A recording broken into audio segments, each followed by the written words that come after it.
the panelists of the NBT, and I request our moderator, Professor Manju Hara,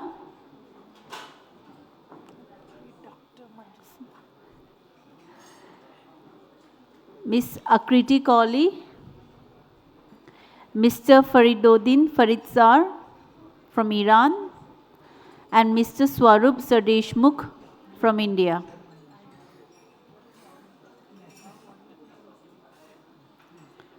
And for the discussants, we have Nawa Fatima, Ahmad Ishtiaque, Aditi Singh.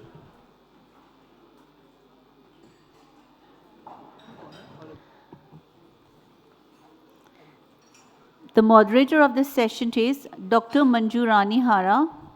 She is an associate professor in the Center for Chinese and Southeast Asian Studies, School of Language, Literature and Culture Studies, JNU. Her PhD was on literary activism in China in the 1980s and 1990s, a case study of Wang Ani and Wang Shu. Her publication work and research interests include modern and contemporary Chinese literature, Chinese society and literature, gender and class in Chinese society, Chinese media, etc. To honor our guests, I would like to request Sri Imranji, Manager Sales and Marketing from NBT, to kindly felicitate our guests.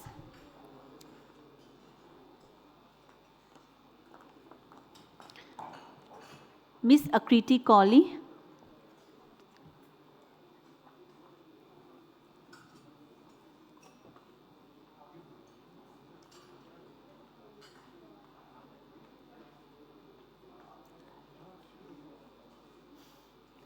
आगे से दे दीजिए. Okay.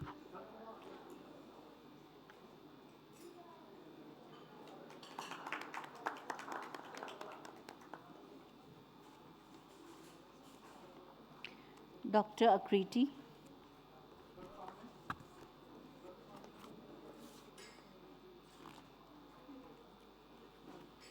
Next we have Mr. Swaroop Sardeshmukh.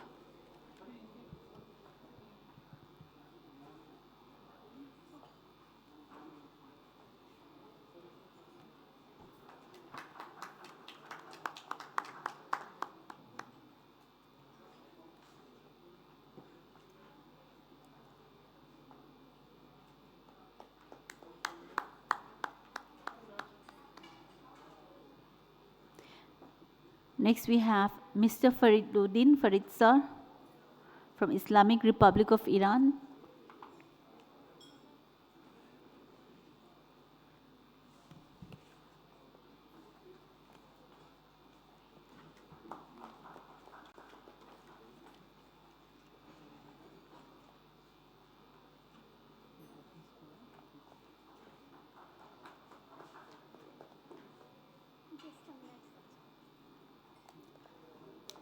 I now hand over the floor to Dr. Manju Hara to begin the session. Thank you.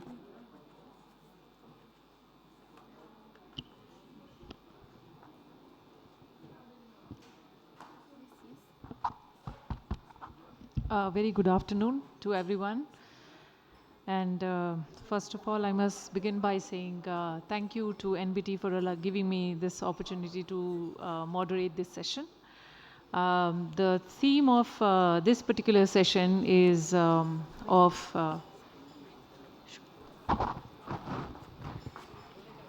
we would also like to, I'm sorry, it was my mistake. We would also like to felicitate Dr. Manju Hara, the moderator of the session. Ma'am, kindly.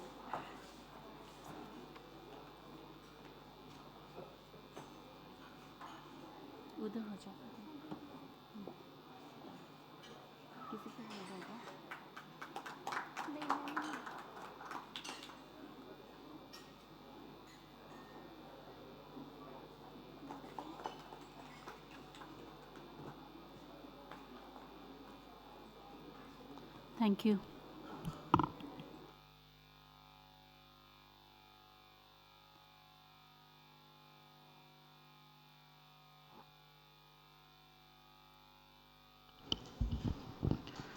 Okay, that was a nice interjection.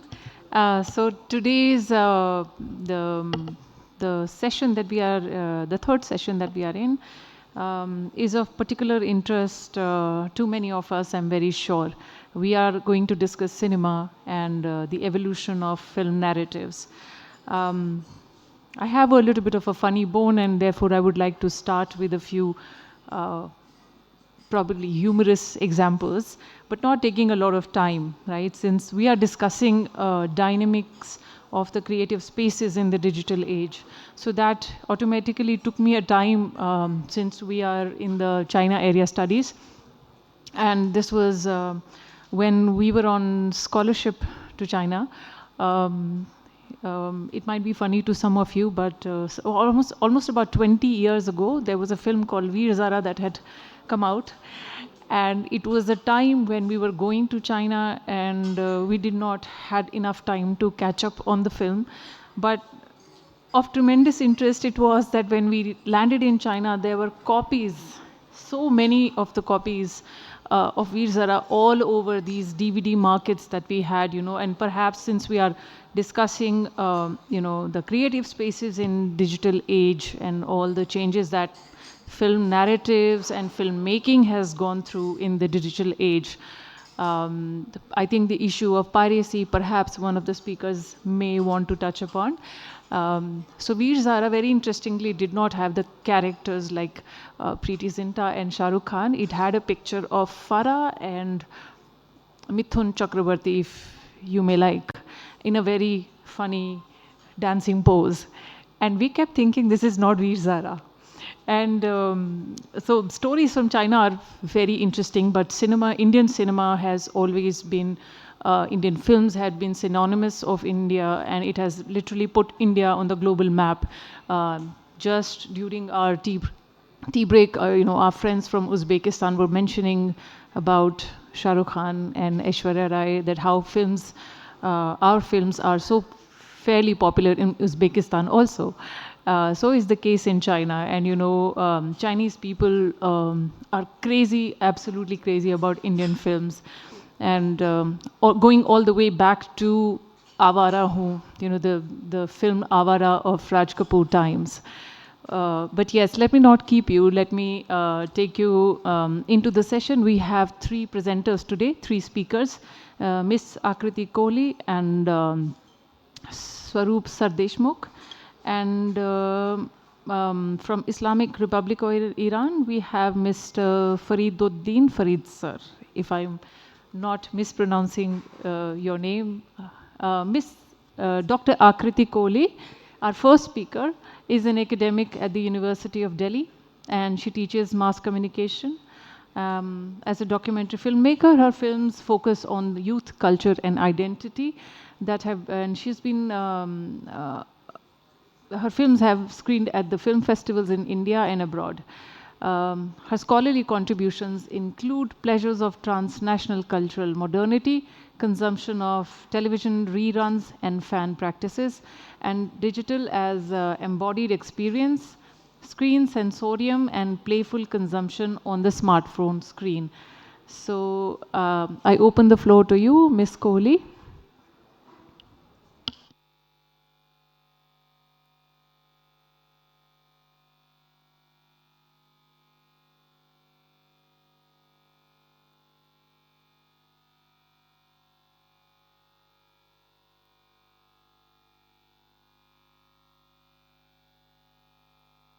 Yeah, hi.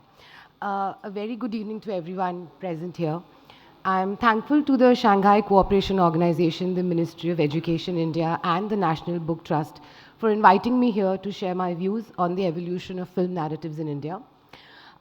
This presentation is going to be kind of a primer on how film narratives have evolved, so please bear with me, because for a lot of people this might be entirely new, and for other film scholars this might be something they're already aware of. So, Indian cinema, with its very vibrant tapestry of diverse languages, cultures, and storytelling traditions, has undergone a remarkable evolution in its narrative form over the past century. From silent films to the digital age, Indian filmmakers have navigated complex narratives and technological advancements, global influences, crafting narratives that resonate with audiences both domestically and internationally. Hence, while tracing the evolution of film narratives, we can see some distinct phases which will come where we move from mythological epics of the silent era to the bold experimental storytelling of contemporary cinema. What we have here is the era of the silent films, a period which was marked by the pioneering work of Dadasaheb Phalke. And Phalke's Raja Harish Chandra set the tone for the early narratives, in that sense, which were deeply rooted in mythology and folklore. These stories drew heavily from the Mahabharata and the Ramayana, reflecting the cultural and religious sensibilities of the time. The narratives were simple, linear, and moralistic, and they were designed to appeal to a mass audience which was familiar with this oral storytelling tradition. The silent era's narratives were constrained by, well, of course, technological limitations, relying on intertitles and exaggerated performances to convey the emotion and the plot. Now, films like Lanka Dahan and Kalia Mardan emphasized spectacle and devotion, blending theatrical traditions such as the Parsi theatre with other techniques. Now, subsequently, these early films established a template for Indian cinema as a medium of cultural preservation, moral instruction, and mass entertainment, all at the same time. This takes us to the arrival of sound in the 1930s, which was marked by films such as the Alam Ara, and that revolutionized Indian cinema because sound enabled Indian filmmakers to incorporate music, dialogue, regional languages, thereby broadening the scope of narratives. This era also saw the emergence of the social film, and I'm saying quote unquote, which tackled issues like poverty, caste, also gender inequality. And we had studios like Bombay Talkies and Prabhat Film Company, which produced, and this was from Prabhat Film Company, Kunku, right?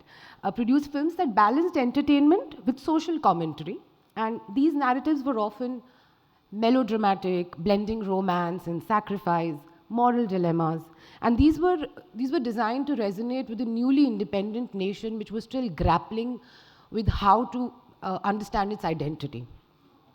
Now, moving on, the 1950s is also where we have this emergence of what is often called the parallel cinema movement. And I love this shot where you have Satyajit Ray on the sets of this film. And so at this point, we see a lot of neo-realist influences inspired by Italian filmmakers. And Ray's Pathar Panchali or even the Apu trilogy, right? They marked a shift towards character-driven storytelling.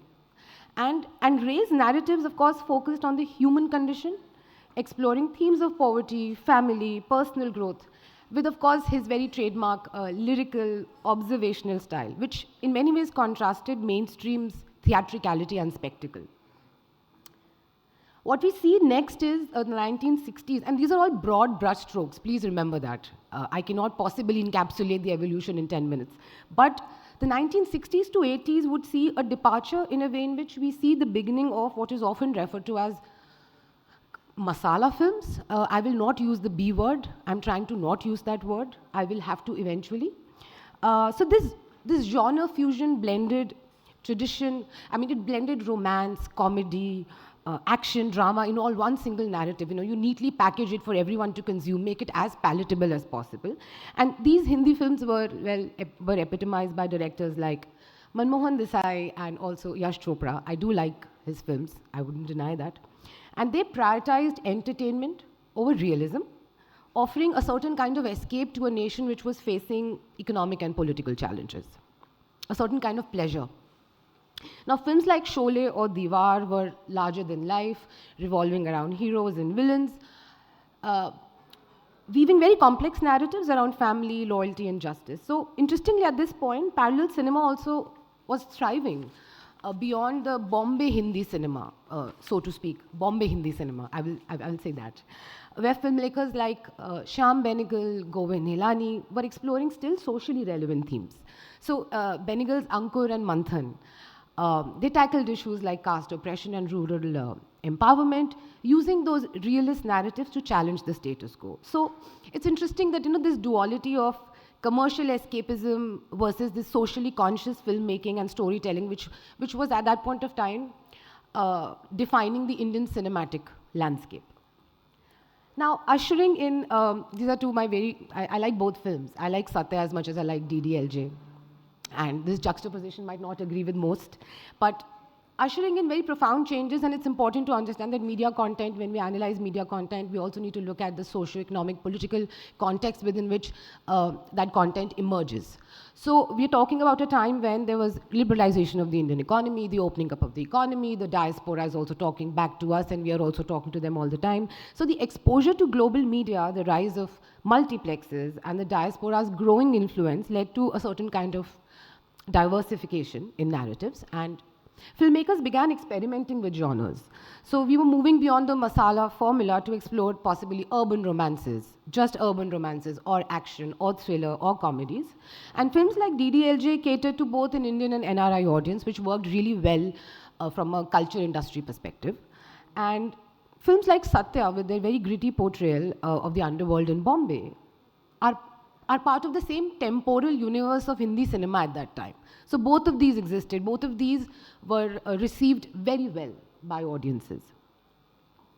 The 2000s then, are seen as pushing certain kind of narrative boundaries with these very few examples that I've given here, because we see cutting-edge stories. We see directors like Anurag Kashyap and Vishal Bhardwaj pushing those boundaries.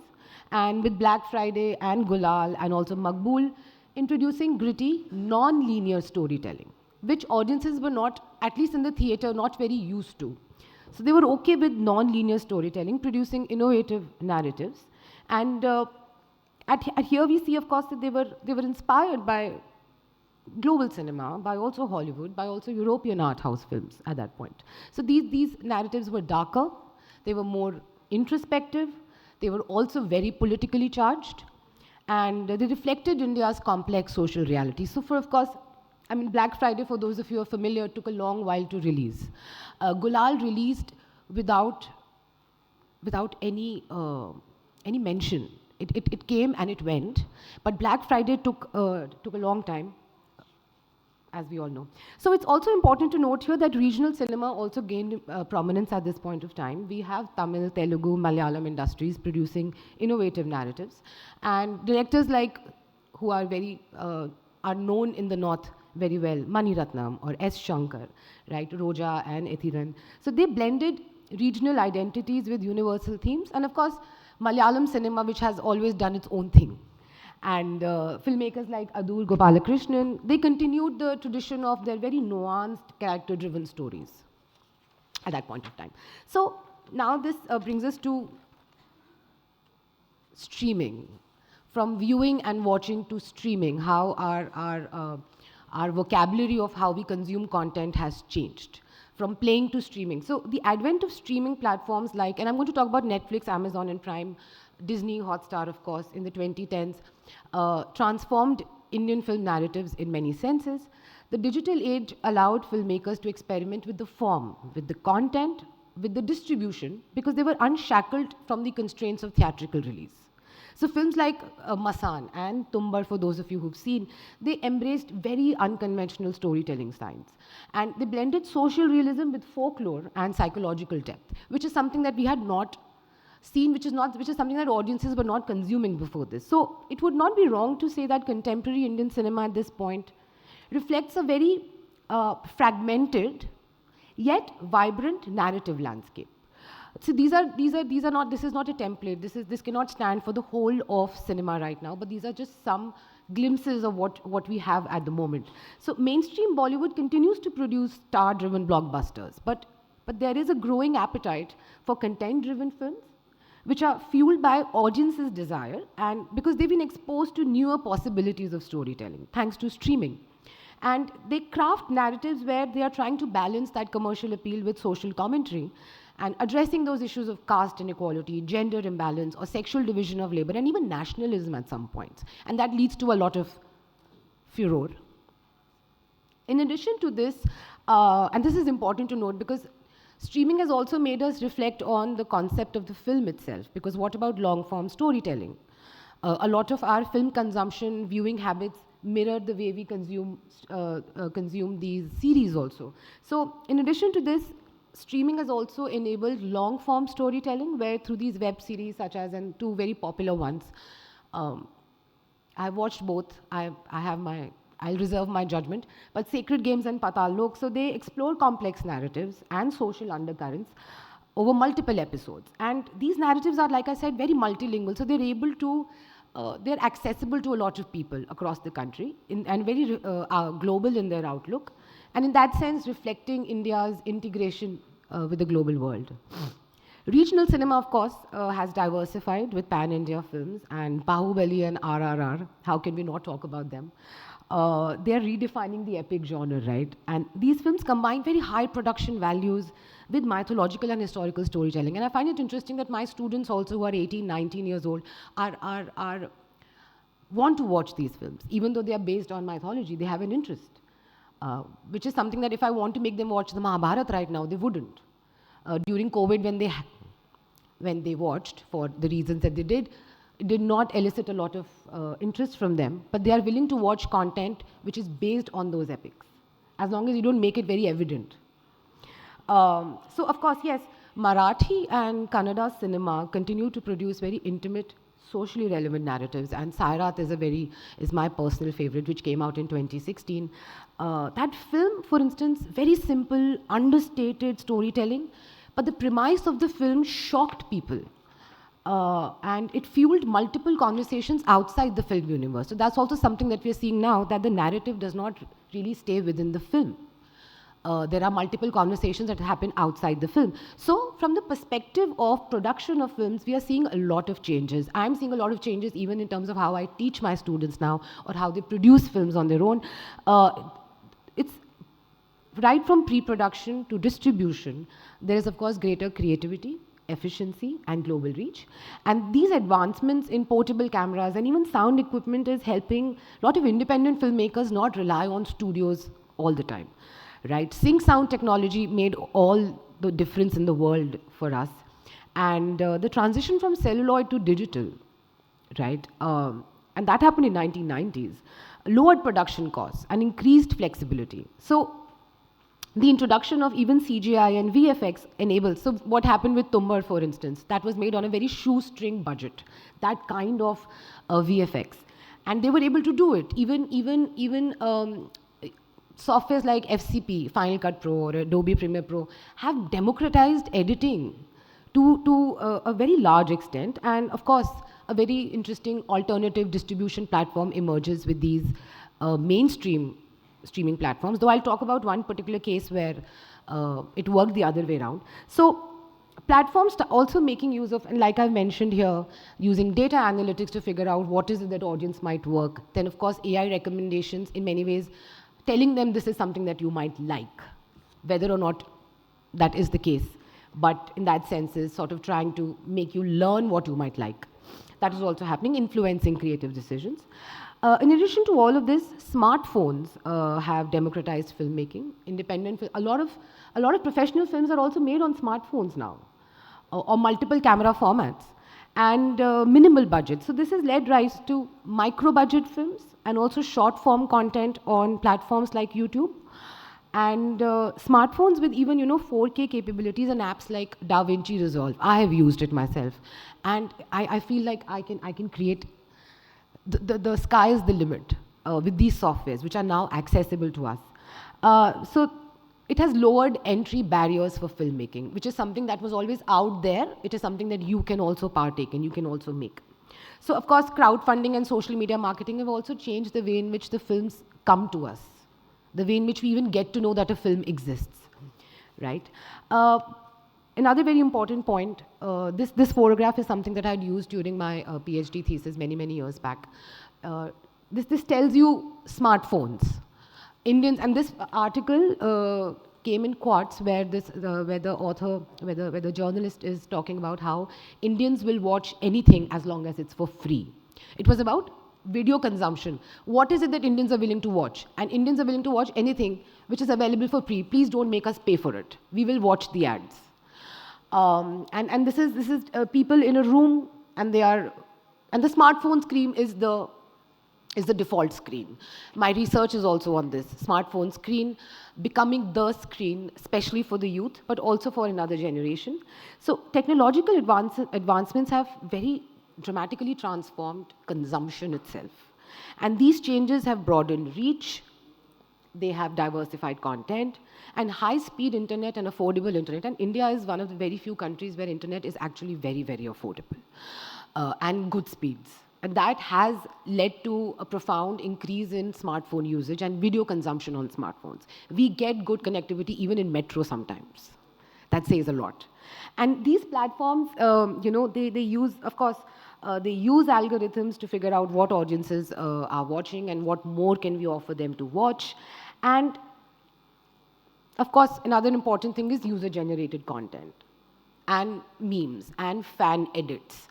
Even when I was doing my master's, when I was in TIS, we created a lot of fan edits. These were part of our actually assignments. And this is something that users now do on an everyday basis, creating fan edits. So you are as much a part of the film that you're consuming, which has been produced by someone else. You also make it your own in that sense.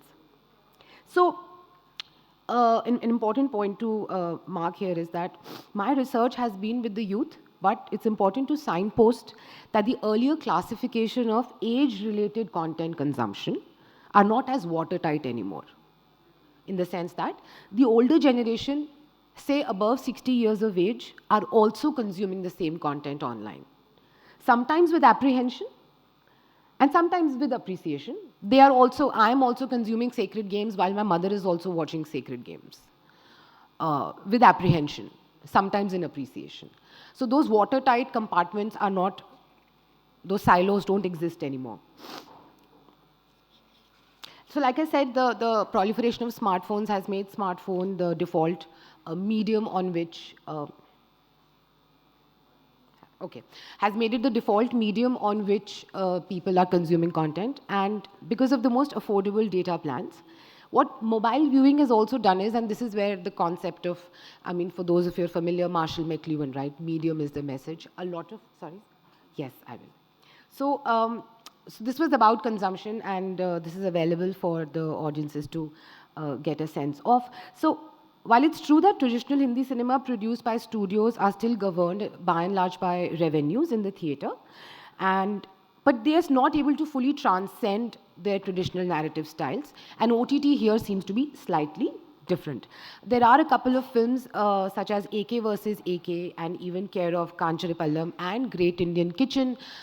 These films show that with the coming of OTT, a lot of cinema which was not easily available to us is now accessible. The Great Indian Kitchen is a Malayalam film which would not, Amazon had rejected that film earlier on, and they went to Nearstream, a Malayalam streaming service, and they took that film, and that film became very, very popular.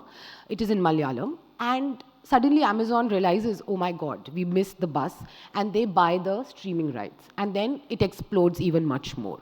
So it's true that even mainstream streaming platforms are doing a certain kind of gatekeeping, but we also have Nearstream, we also have Mubi and other streaming platforms which are allowing for very interesting narratives where you can watch people like Amit Datta or Ved Rotani, for instance. Thank you. Thank you for your time.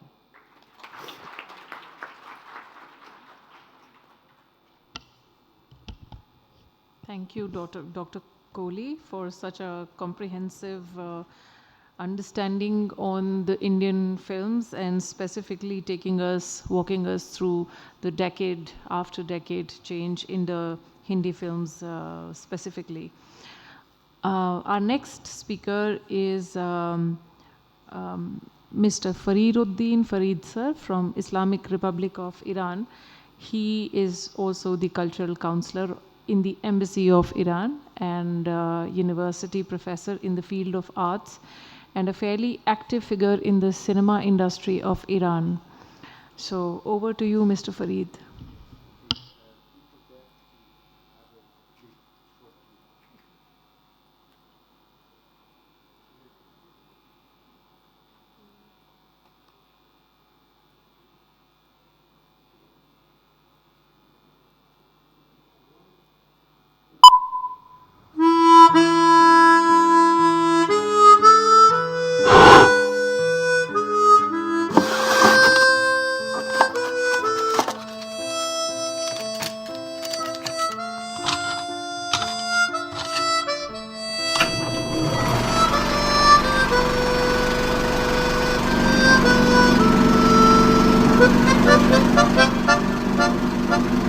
The Iranian cinema dates back to 120 years ago.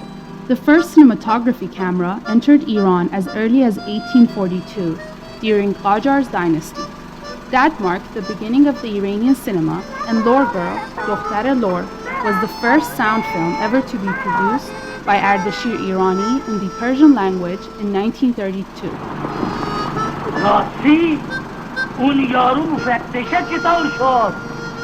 لابد یا کشته شده یا زخمی شده اونجا افتیده.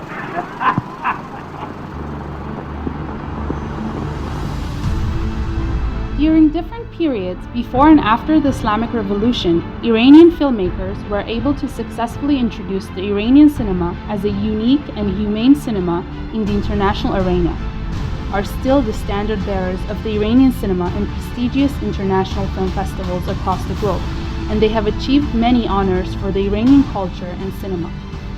The Silver Bear for Best Director for the film Still Life by Sohrab Shahid Sales in 1974, the Palme d'Or of Cannes for Kiarostami's The Taste of Cherry in 1997, 2 Academy Awards for Best Foreign Language Film in 2012 and 2017 for the films The Separation and The Salesman, directed by Asghar Farhadi, are just a few of the international successes of the Iranian cinema, which has experienced receiving almost all important international cinema awards. And the Oscar goes to The Salesman, Asghar Farhadi.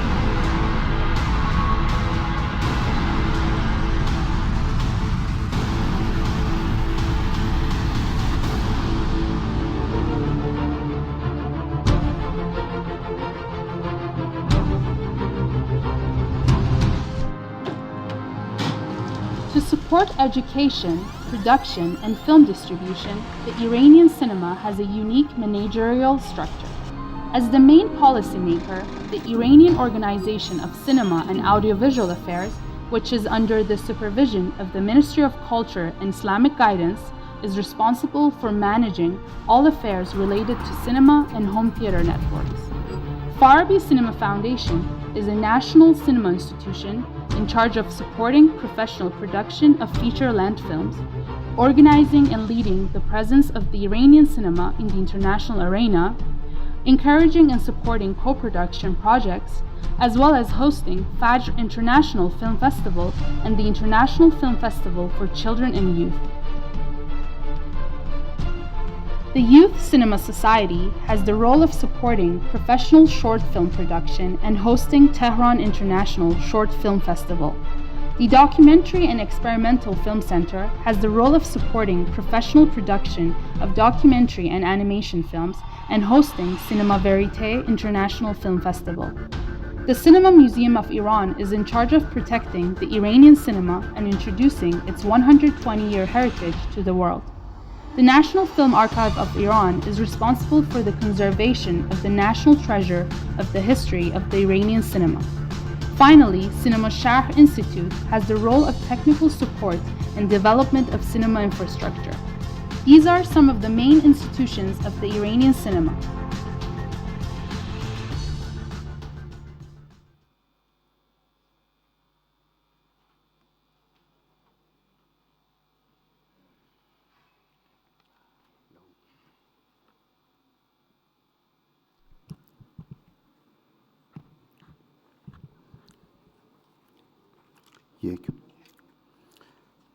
In the name of God, the most compassionate, the most merciful.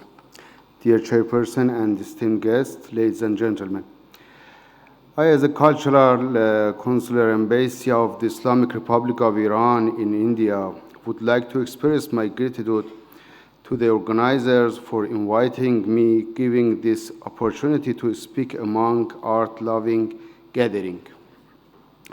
After the short clip introducing Iranian cinema, I would like to present a brief overview of the development of screenwriting in Iranian cinema after the Islamic Revolution.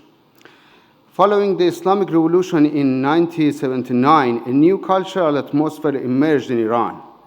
Themes such as freedom, independence, resistance against oppression, justice, patriotism, and other values gained prominence in Iranian cinema. In the first decade after the revolution, due to the conditions of the 8-year war, screenplays often adopted simple classical structures, straightforward messages, avoiding complexity in storytelling. This period also marked the birth of new genre in Iranian cinema known as secret defense cinema, which reached its peak and majority in the following decade.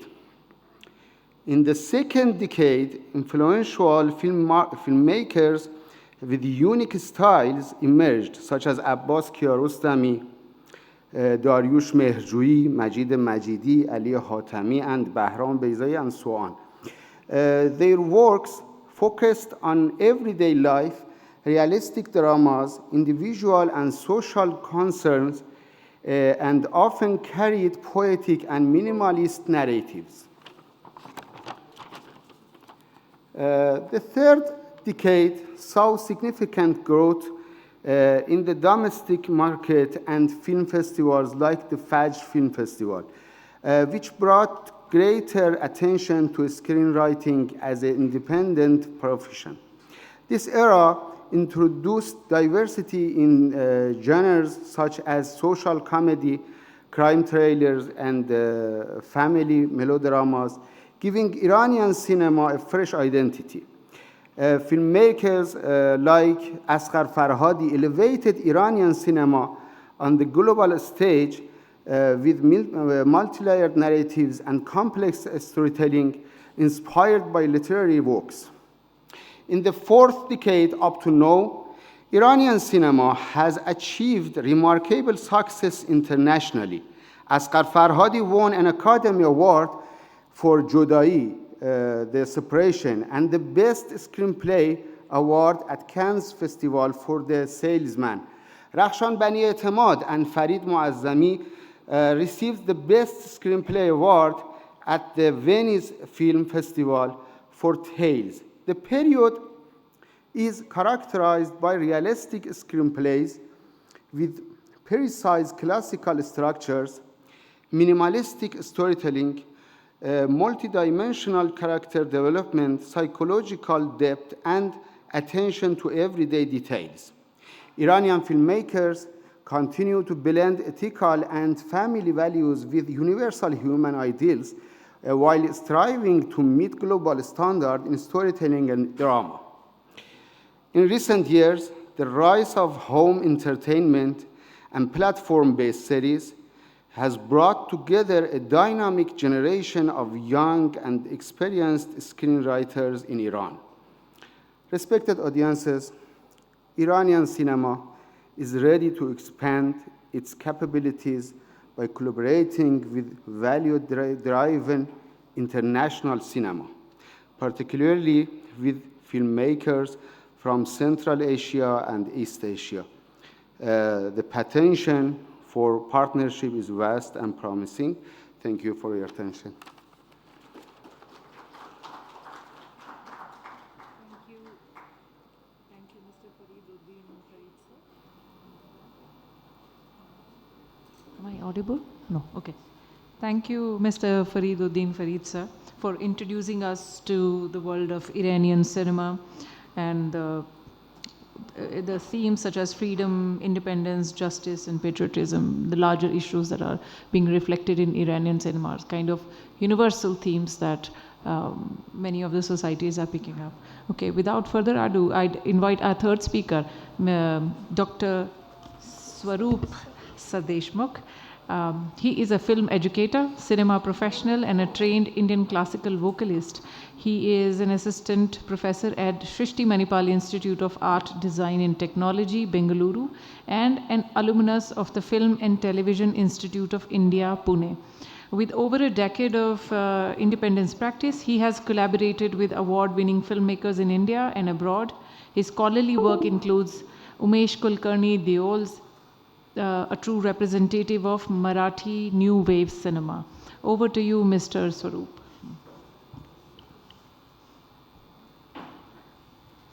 Namaste. namaskara and greetings to all the present attendees, respected, honored dignitaries and organizers. I take a moment to thank the organizers and providing me this opportunity. So I'm still in the state of taking in whatever I have been hearing, understanding through the conference since morning, from the inaugural remarks till as recent as Sir's presentation on Iranian cinema. Now I'm going to not touch upon similar topics as ma'am has covered, but I'm going to use the digital tools available. So I'll just go over some of the collective history in Indian cinema context. Recent years में how have we evolved? So here the digital tool like Federation of Indian Commerce and Industry, they publish reports every year, FICCI reports. Their numbers come in handy sometimes. As you all know, I think India has been one of the largest producer in terms of numbers for feature length films as well as other films. So I'm just bringing in some of those numbers. I think what digital has actually sparked is growth in multifolds. Whatever was happening in the analog domain, it has grown in multifolds. That's what we are seeing through the reports. If I just go slowly over this.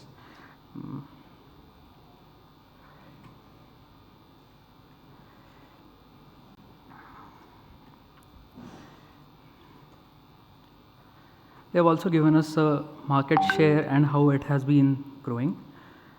So this was 2016. If we come to Media and Entertainment Report in 2019, these were the numbers. So filmed entertainment kind of takes up only 8%, but which takes up a lot of actual budgeting and production costs in it.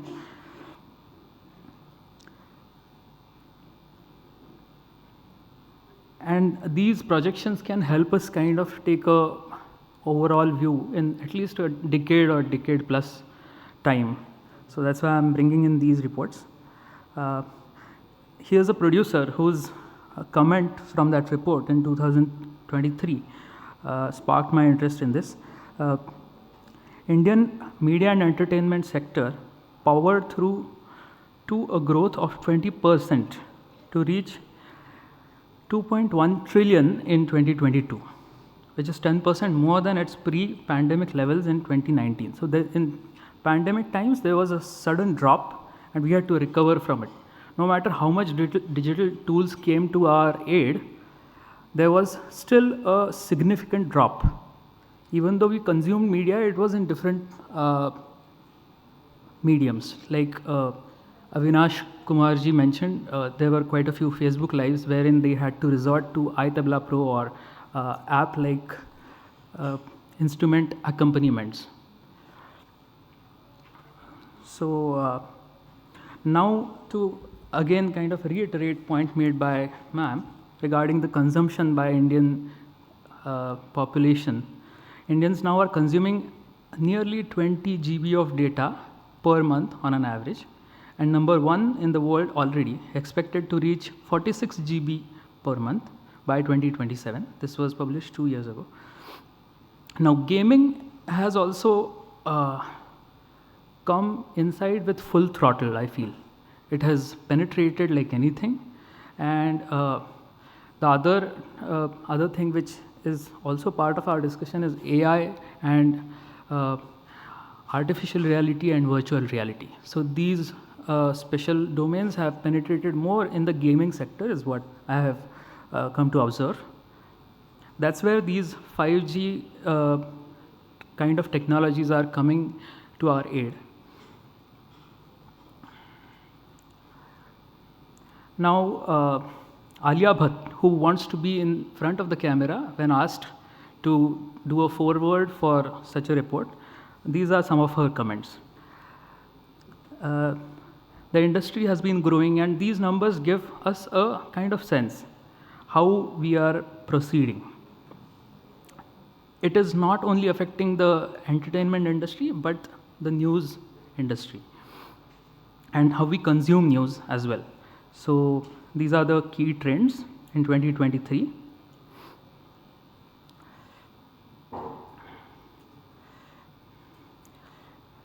Now this was another report which was produced by World Copyright Association, and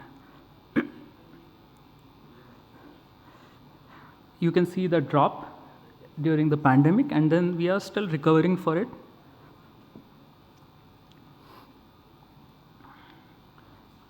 Now, number of films is something which we are getting the help from this report.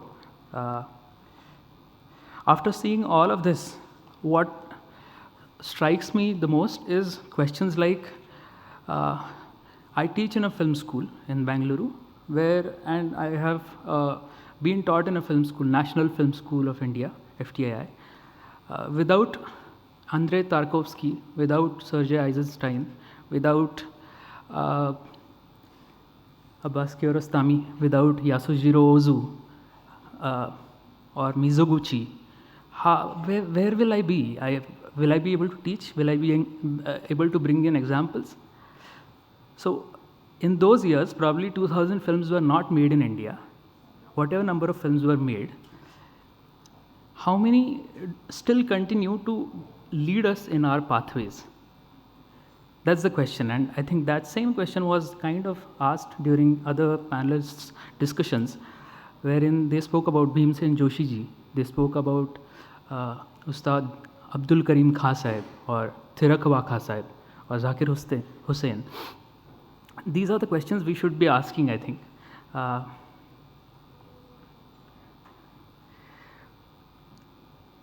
Now, after understanding this kind of outburst of media and its distraction evoking qualities or characteristics, how do we start understanding the problem? As Dr. Soumya very rightly mentioned during her presentation, that are we looking for solutions or are we looking for answers? That's something which continues to resonate with me.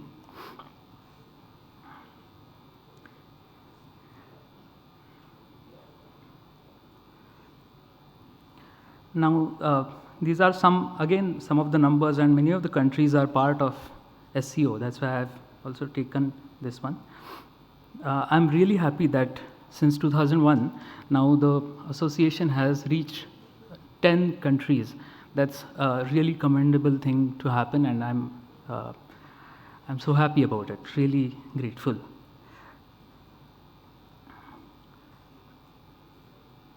There are some of these news which I had come across, but then I have some counter arguments which come in my personal life, such as this one.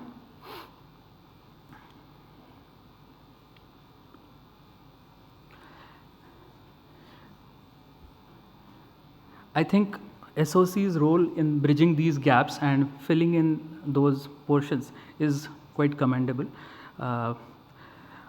Also, other institutions such as the film festival curators and so on, they have been playing in their own part.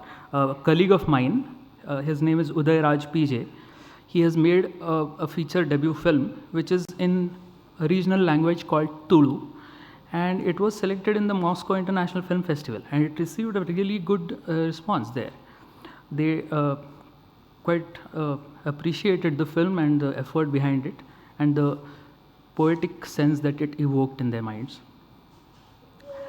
Then I come across people like Benedict Tyler, who is a violinist but who also is a music composer.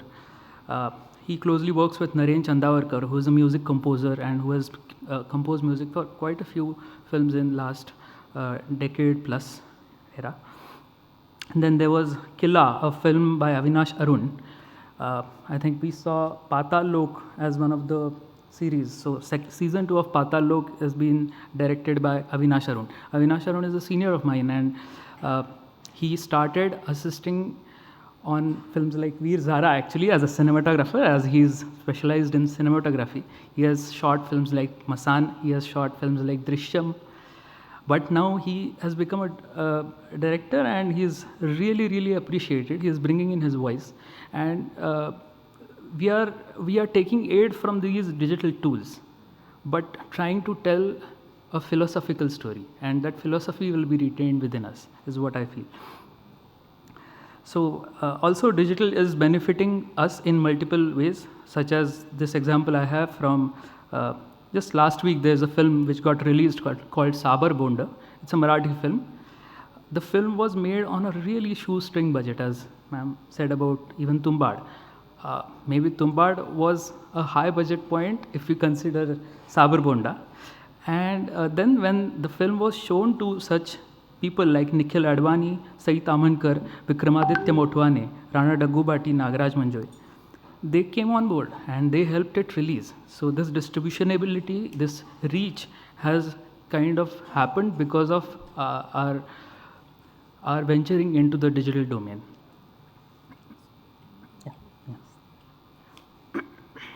So global financing, broader market accessibility, these are some of the things which are coming in because of the digital revolution.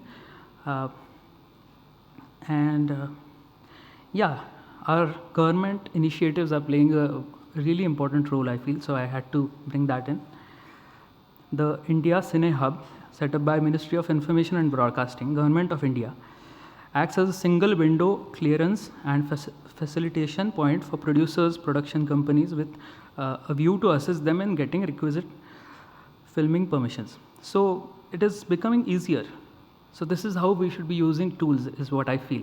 Right now, I am also a sound engineer. I've worked with crews as a production sound mixer as well as post-production sound mixer. So some of the things which I feel like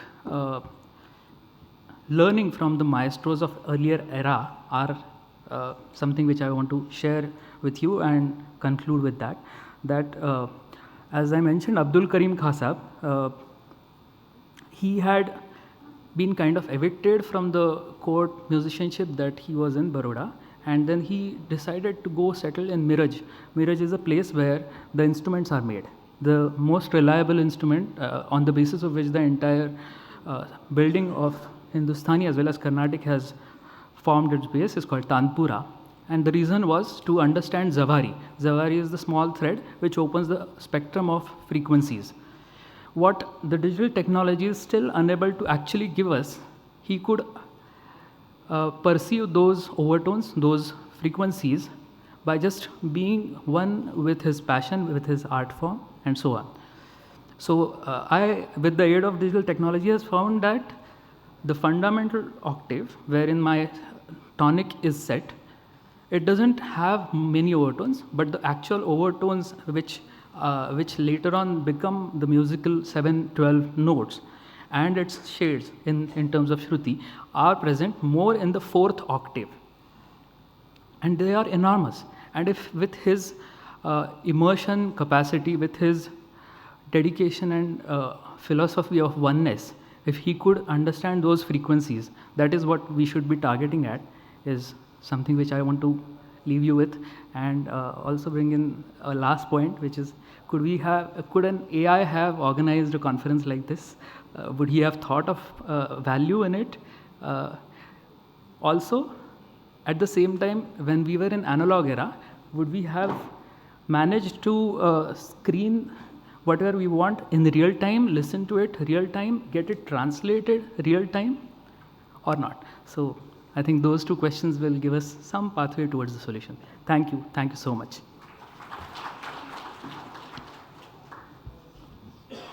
Thank you, Dr. Swaroop Sardeshmukh.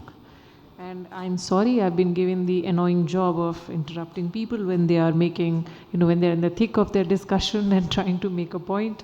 But we really have to keep up with the time. We also have 3 discussants in the session today. Miss Aditi Singh, probably she can go first. Aditi is a PhD fellow in English at the University School of Humanities and Social Sciences, GGSIPU, New Delhi. Her work lies at the intersection of feminist film theory and intersectionality and South Asian cultural studies. She is interested in exploring how female directors in Hindi cinema negotiate caste, gender, class, and disability to challenge dominant conventions and reconfigure the politics of representation. So, Aditi, over to you. Hi everyone. So I would like to thank NBT and for this opportunity. So while the session has been very insightful, my question is with Dr. Kohli. So you talked about the many benefits of technology and how it has impacted this generation. So my question is, the many changes that have been there because of intervention of AI, for example, AI crafted scripts, narrative spacing, etc. How do they result? Do you think they result in the loss of fruitful exchange between the film and the recipients of film? And do you think humanness also gets lost by such an intervention? So, for example, quite recently, Pranjana movie got screened with an alternate happy ending, which was crafted by AI. So, do you think, like you said, early films serve as a template for a medium of cultural exchange? So, do you think because of this intervention of AI, our films need a preservation of sorts? So, that's my question to you. That's, of course, a very relevant question and a question that will keep coming again and again. The use of AI, the benefits of AI, what will happen, will AI replace, will bots replace us? So before going into that, in film production, for instance, when automation is being used, for instance, let's say script analysis. The thing about automation is, and automation is not something that's new, it's just that it's become a bit more visible to us now. A lot of the tasks which humans felt were clerical, mechanical, which were taking a lot of time away from more creativity and productive work, were given to automation. So at this point of time, if you have, let's say, a plethora of scripts, and you have a certain kind of a benchmark where this needs to be there for me to even look at that script.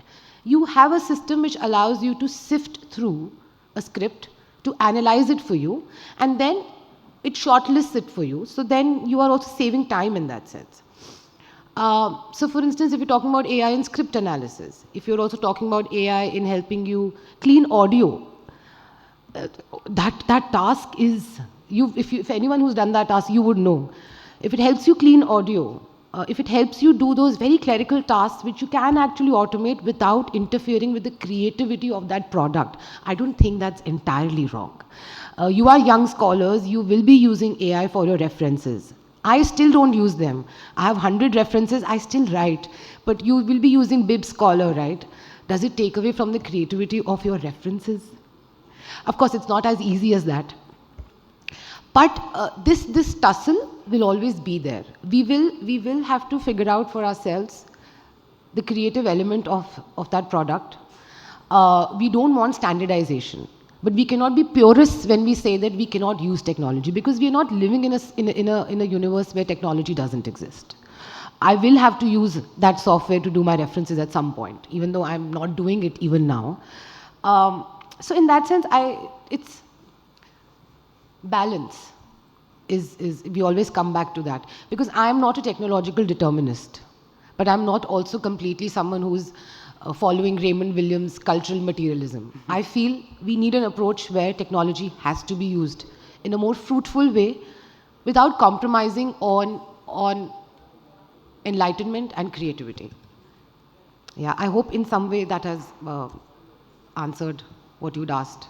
Yeah, absolutely. But there's also this thing about when you said that Ranjana, so we are okay with fan edits. We are okay with people uploading fan edits or having an alternate ending, right? And this also needs to be understood that when AI did that fan edit or when they changed the ending, it's also learning, right? That machine has learned on something. That machine has been made to learn something from human input. So it's not completely devoid of human intervention in that sense. So this could be welcomed. This could be welcomed. And like in some previous session, someone had said, as long as we are made aware that this is AI generated, this can be welcomed. Yeah. May I please add to this first? Just 20 seconds. Something which I had intended to end my presentation with. Can you put this on the screen, please? So I just wanted to add here about a film which Iñárritu had made. It's called Carne y Arena. It basically put the viewers or the experiencer into an arena, and it was a virtual reality film where he had dealt with the topic of immigrants, Mexican immigrants in America. So when I meant philosophically, these are the topics that we should be taking forward. And so it was not widespread released, it was not watched by a lot of people because it had its limitations, but we are evolving in digital domain towards that. The impact that it left on the mindset of people who experienced it would definitely enrich them philosophically. That's where we'll need to head. Yeah. And he was recognized for this work by Academy. Yeah, thank you. Okay, next we go to Shri Ahmad Ishtiaque, who is a PhD scholar in English at the University School of Humanities, Social Sciences, GGSIPU, New Delhi. Again, he is currently working on third cinema in India, focusing on the relationship between ideology and aesthetics in film form. His area of interest includes American studies, Indian cinema, art and aesthetic, and literary theory, Marxism. Ishtiaque? Yes, ma'am. Yeah, first of all, I agree with ma'am. You know, for a medium which is based on technology, we should be the least ones who should be anxious about technology, right?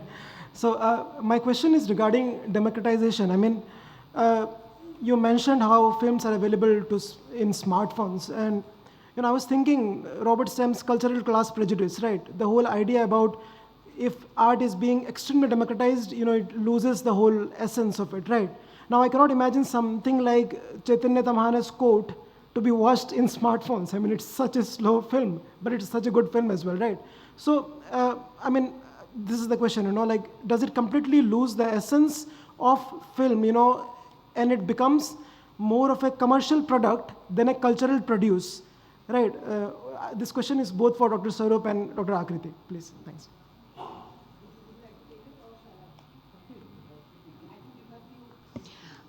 It's interesting, in the last couple of classes in college, I've been teaching culture industry and high culture.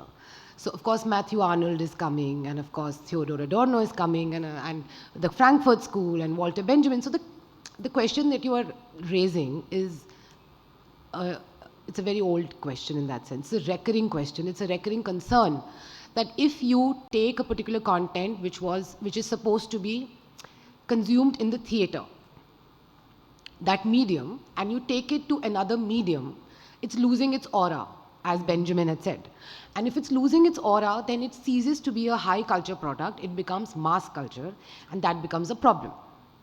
And that's always been the critical theory critique, the Marxist critique. But you've also read popular culture, so you also know that that when it comes to the concept of taste and cultural taste, it's a function of class and ideology. So when we say that this is not tasteful when this comes on the small screen, we are also suggesting that this becomes a problem. You understand where I'm going with this? When we are saying that we are putting value to the fact that no, it can only be a certain kind of product to be consumed in the theater, and when you do this, but the point is this is also making it accessible to people who would otherwise not consume it. Maybe they will not consume it the way you like it, but they will consume it in their own way. And it becomes popular culture in that sense. It's also in some ways resisting the forces of incorporation. So these becomes value judgments. And sometimes we at this point try to steer away from it by saying that no, this should only be consumed in the theater. This is how Matthew Arnold said that, you know, don't play that James Joyce's Ulysses should not be condensed because then it loses its aura. I get it. But it's also making Ulysses, which is very, very boring, accessible to people. So I cannot put, I'm not the kind of person who would say, well, no, this is only for the theater. Because like you said, a film like Court, people watching it, I welcome it. I don't want to get back to that debate of low culture, high culture, mass culture, popular culture, because these distinctions are a function of ideology. Yeah, and it's again coming from a subject position where you're saying, I will tell you what to consume, how. We can't at this point. We can't. You know, that's. Thanks. I'll just add a couple of things from the other domain. Like since morning from Penguin Publishing Houses, ma'am, we heard curator's role, publisher's role, they become quite important in this. To give you another angle at it. And I'll also comment it from the point of view of a musician who has learned audio engineering as formal education. There are debates about consuming certain, people have dwelled upon whether their voice or their performance after getting recorded will be stolen or in a way or in a unpleasant manner will be present to some people or not.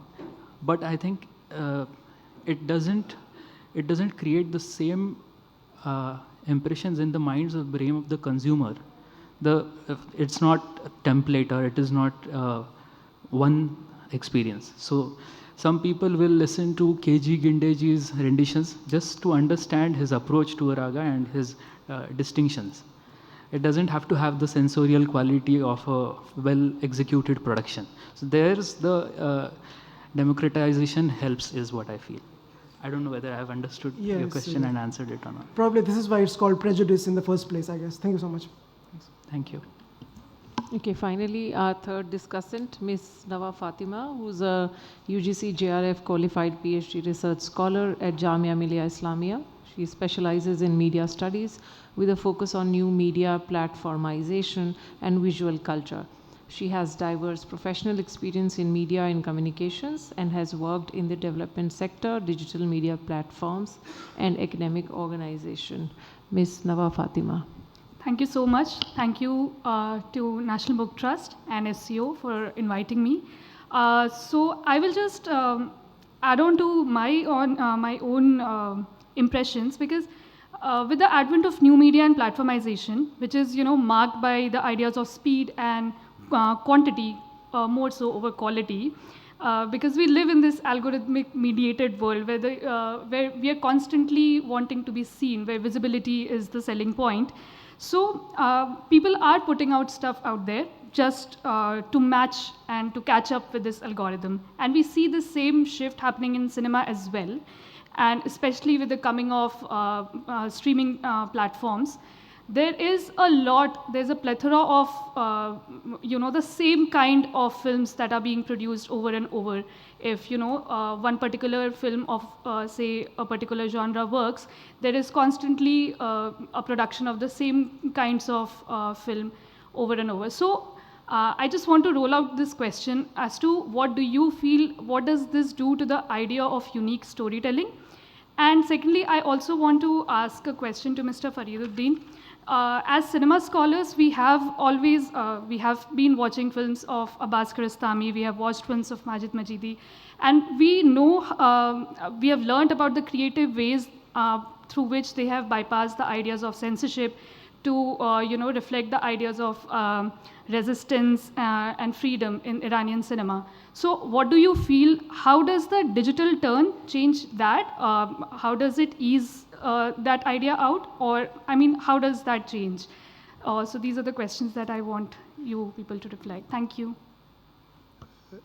بخش اول رو اگر ترجمه کنید به من اگر مربوط هست ببینید بخش اول مربوط به شما نیست بخش اول مربوط به بله بخش اول رو ایشون توضیح بدن First part belongs to you and then I'll answer. Okay. All right. Okay. So so two things that I understood in what you said, that one being that we have formulaic content and the same film keeps getting made again and again. Of course they will. Ranbir Kapoor will be the same man-child in every film. How different is he in all his films? Or Ranveer Singh, for instance, will be jumping in every film the way he does. But the point is, those films will continue to sell. People will continue to want Ranbir Kapoor to be the same man-child who's upset at something. And these things people watch these films. So formula will not go. Hollywood is still doing formulaic content, but then you also have films which break that stereotype or are not interested because they are not bound by the theatrical release. They are not bound. So this is where streaming helps us.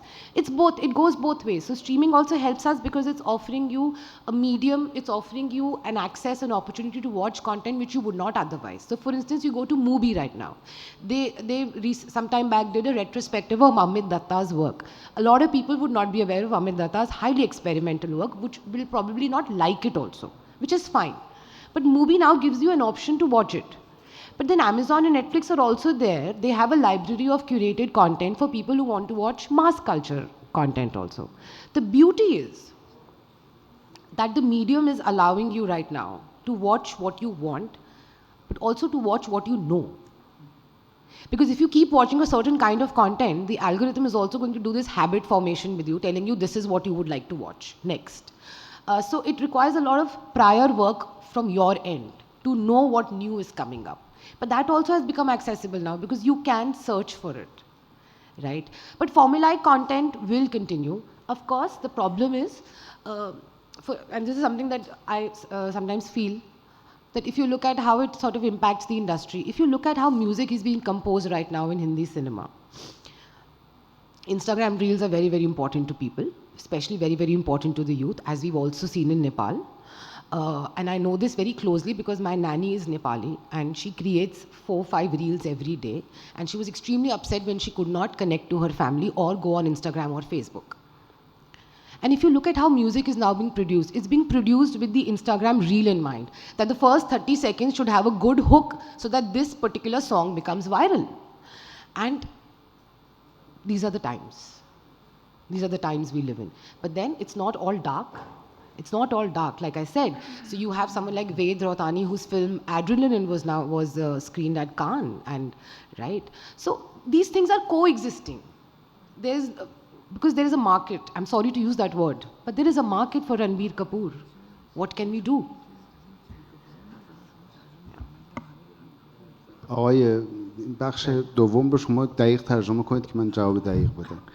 بله، شما ما به عنوان یک پژوهشگر سینمایی سینما ایران رو دنبال میکنیم و میبینیم فیلم های معروف ایران رو از کارگردان معروف ایرانی دیدیم و نوع خلاقیتشون در حوزه استقلال و آزادی و مقاومت، این موضوعات خلاص معروف فیلم ایرانی هست.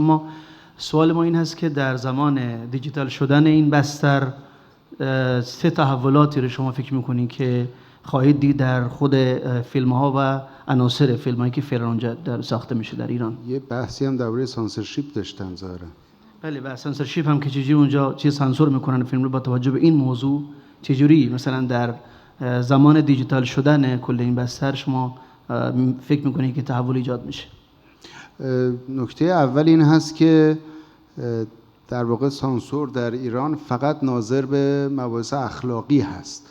یعنی این باید اینو بهش توجه داشت که در طول 40 سال گذشته، 45-6 سال گذشته که نسبت به ارزش‌های اخلاقی یک نوع محدودیتی تو سینما ایران وجود داشته، اتفاقا در همین فضا بیشترین خلاقیت و در واقع شکوفایی هنری اتفاق افتاده تو سینما.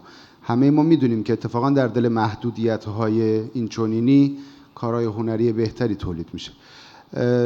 ولی به نظر میرسه که با دیجیتال شدن کار تسریع خواهد شد. اینجور نیستش که در واقع نگرش به ارزش‌ها و نگرش به این مفاهیم تقلیل پیدا بکنه. این خیلی روشنه که دیجیتال شدن قطعاً کمک خواهد کرد به شتاب این مفاهیم، عرضه این مفاهیم.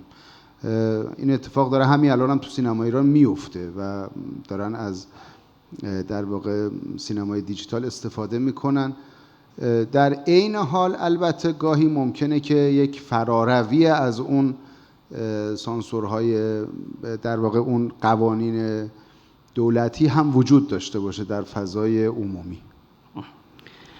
See, the censorship in Iranian cinema belongs to only that kind of moral issue, because Iranian cinema and its setup have sort of reservations about the moral values, and how in spite of this kind of censorship, they have the best kind of creations and creativity in their cinemas, and there's no limit for that. The sky is the only limit, and they have witnessed the tremendous achievements in this field, in spite of all certain kind of censorship about immoral kind of issues in their films. And they don't think that the digital era or digitalization of these industry, film and all that, will have any kind of negative impact on film, but they are sure that it will even help them to be even speed up the whole process and the popularity of their films in the international arena. So I think it is something positive, but from the censorship point of view, they are definitely, they have to rethink about the parameters of the censorship, because we are living in a digital era. So I think it is something which is going to fall in the right place for us, and it will speed up our industry. یه نکته رو فقط بگم، و اون این که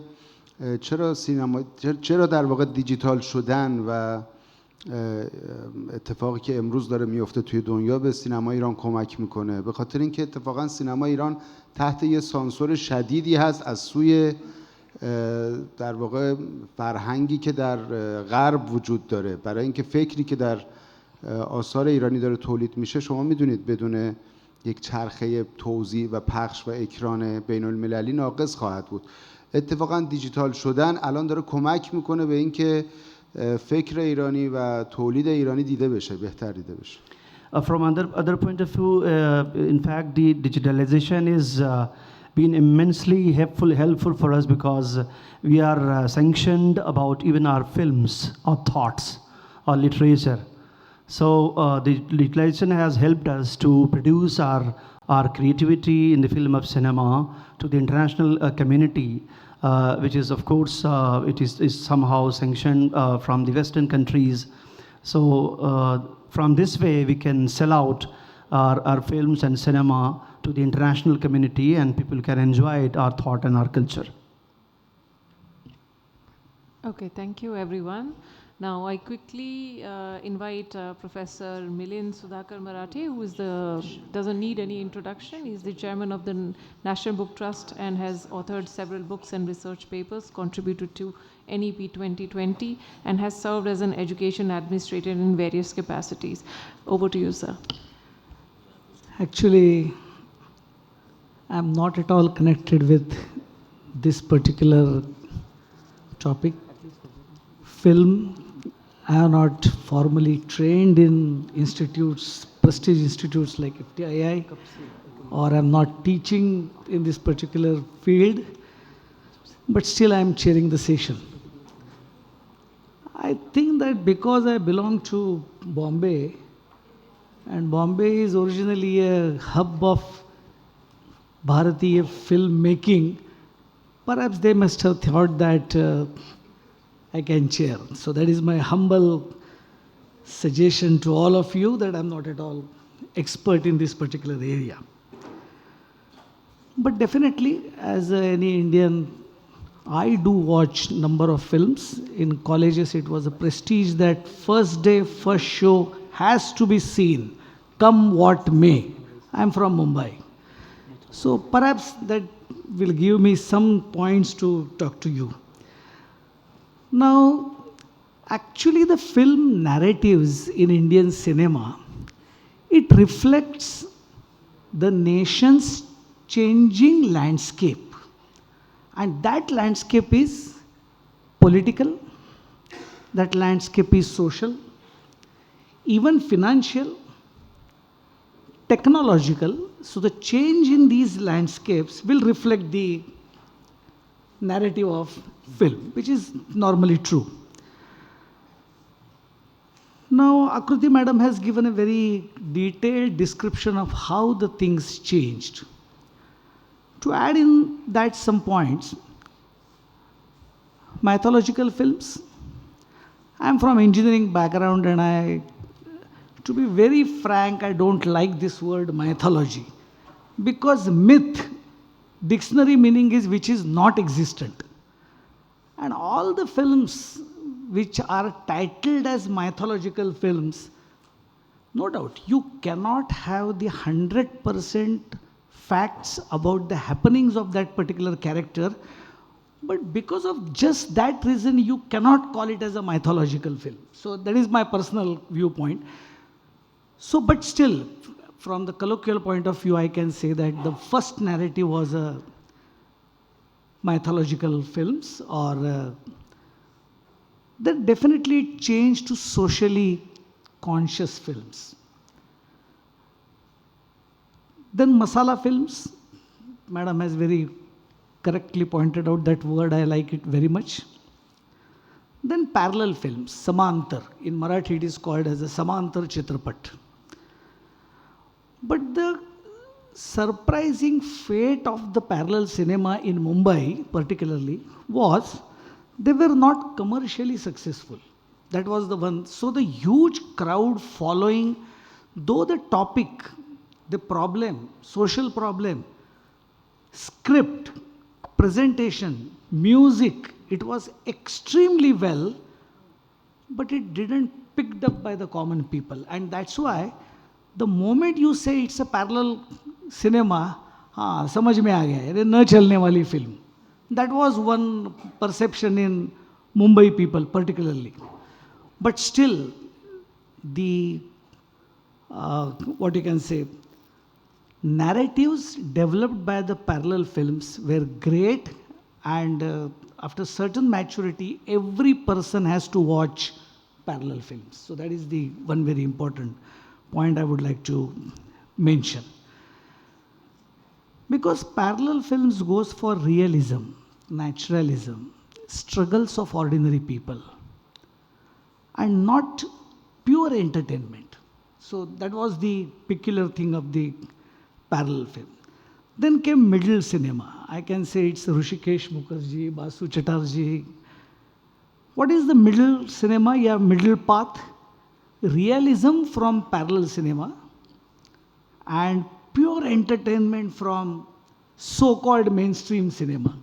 Actually, I don't believe on mainstream and non-mainstream, but it is again a colloquial term. Then there was a narrative of, I can say it is a social, but it was socio-political unrest and delusion of the common people was depicted. And Amitabh Bachchan was the hero of that, and he was called Angry Young Man who fought against the system. So that was again a narrative which was depicted in the film. And you will not believe, in that particular era, even the films were made on smugglers also, entrepreneurs. So that was then the era or the narrative was of Yash Chopra and Karan Johar. That's why I say that the financial landscape will also affect the narration. That is the NRI films. So well-to-do, wealthy. So NRI people were depicted as a hero of the particular film. So I think that this is the whole journey of narratives evolved in Indian cinema.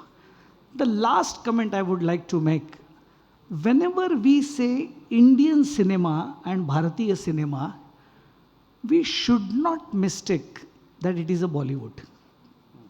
No doubt, from business point of view, 40% of the revenue comes from the Bollywood films.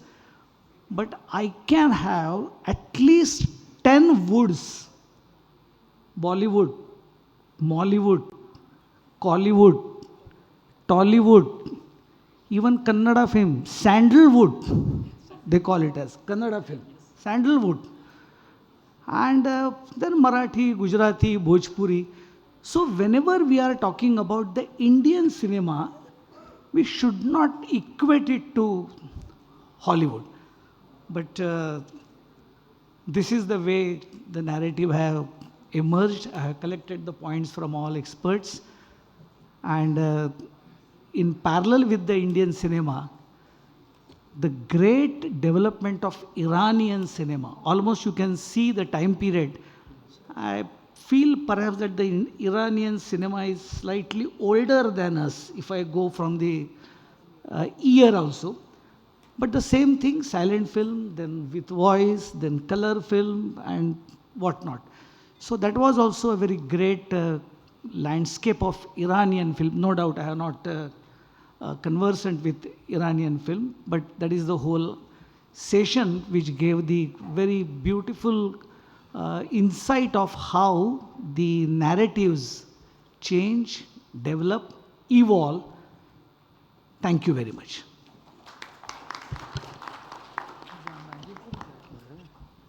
Thank you, Professor Milind, for so beautifully summing up the session. I'm sure all of us had a lot of takeaways from this session. I now request all the discussants to come on stage, please.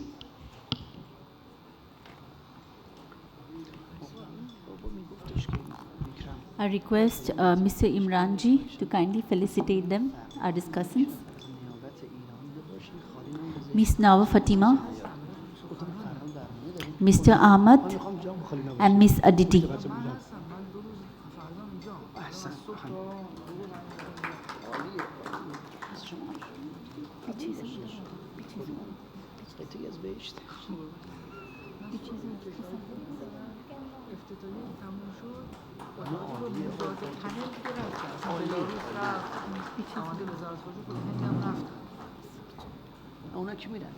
Mr. Ahmad.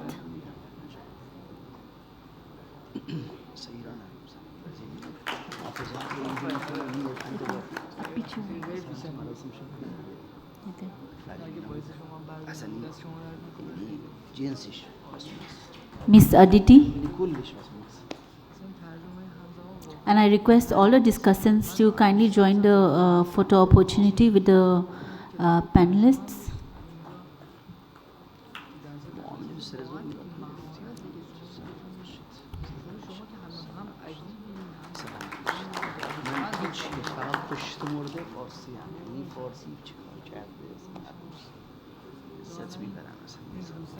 Thank you, everyone. I request all the panelists and the discussants to kindly have a group photo.